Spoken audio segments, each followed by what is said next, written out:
In today's video, I'm going to teach you how to change the font in Claude in just a few minutes.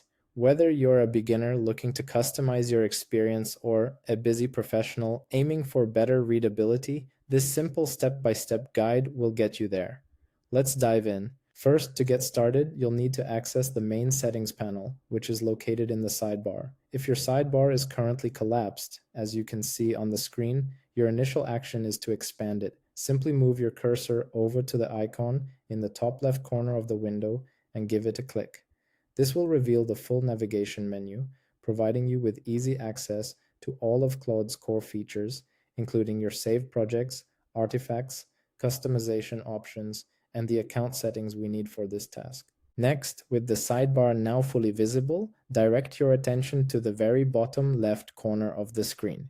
Here you'll find your workspace or profile name, which in this demonstration is labeled Tutorial. Go ahead and click on this area. Clicking it will open up a pop-up account menu. This menu serves as the primary control center for all your account level actions, such as managing language preferences, accessing billing details, getting help, and of course, navigating to the main settings page. From the account menu that has just appeared, locate and select the Settings option. It's typically the first item on the list and is often accompanied by a small gear icon, a universal symbol for settings. Clicking, this will launch a large modal window titled Profile that appears over the main chat interface. This window is the central hub where you can fine-tune every aspect of your Claude experience, from personal information like your name and avatar to important preferences for appearance and accessibility. Now that you're inside the main settings window, it's a good idea to familiarize yourself with its layout. You'll notice the main content is divided into several logical sections. We need to find the Preferences section.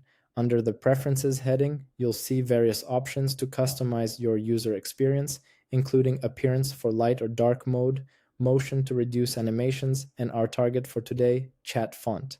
This is where we will make our change. The chat font setting is presented as a convenient drop-down menu. You can see that the current or default font is Anthropic Sans. To view all the available choices, simply click anywhere on this drop-down field. This action will unfurl a list of the different typefaces you can choose from. Claude provides several well-designed options. Anthropic Serif, which has small lines attached to letters, the default Anthropic Sans, a clean, modern-looking font, a system font, which matches your operating system's default typeface, and a specially designed dyslexic-friendly font to enhance readability. Now you can select the font that best suits your reading preference. Feel free to click through each option as shown. For this tutorial, we will switch from the sans serif font to the serif version. Move your cursor down and click on Anthropic Serif to make your selection. The drop-down menu will close, and you will see that Anthropic Serif is now the selected font. There is no save button. The change is applied automatically. And there you have it. You've successfully customized your Claude interface by changing the chat font. This small adjustment can make a big difference in readability and your overall user experience. Thanks for watching, and if you found this guide helpful, don't forget to like and subscribe for more tutorials.